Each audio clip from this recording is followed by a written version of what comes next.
Dear friends in Lord Jesus, today we celebrate the 30th Sunday in Ordinary Times. The first reading from the prophet Jeremiah speaks of the joy that grips the people of God when they think of return from exile. The second reading from the letter to the Hebrews speaks of the truth of Jesus Christ. He is God, and yet He is human like us, who intercedes for us and offers us forgiveness.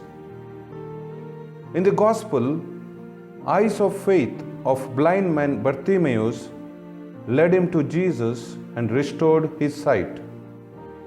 The Gospel invites us to reflect on the various stages of his faith journey.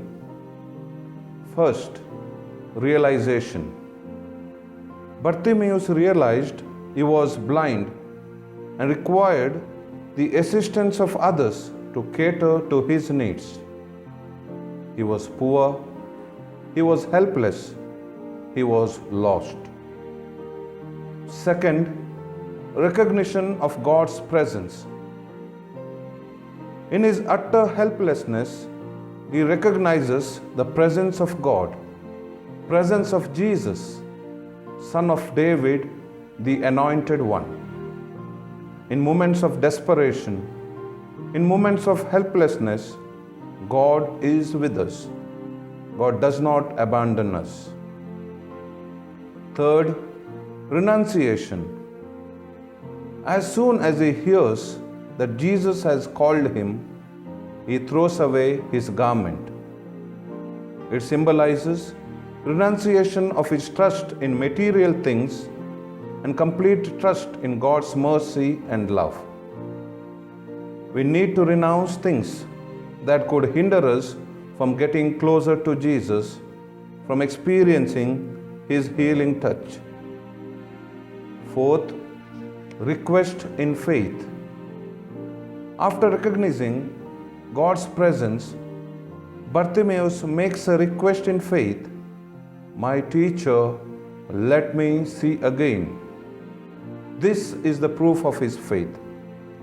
His faith is total, persistent, and steadfast. Finally, restoration through faith. Go, your faith has made you well.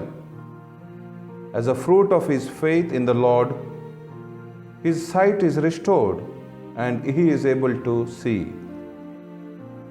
Dear friends, we are challenged by Bartimaeus to examine our journey of faith. We suffer from different types of blindness. When we fail to sympathize with our neighbors, we suffer from emotional blindness. When we struggle to listen to the cries of the oppressed, we suffer from social blindness. And when we fail to identify God's presence in our lives, we suffer from spiritual blindness. In these moments of our helplessness, may the eyes of faith of Bartimaeus, which recognized Jesus and restored his sight, enable us to experience God's healing, mercy, and love. Amen.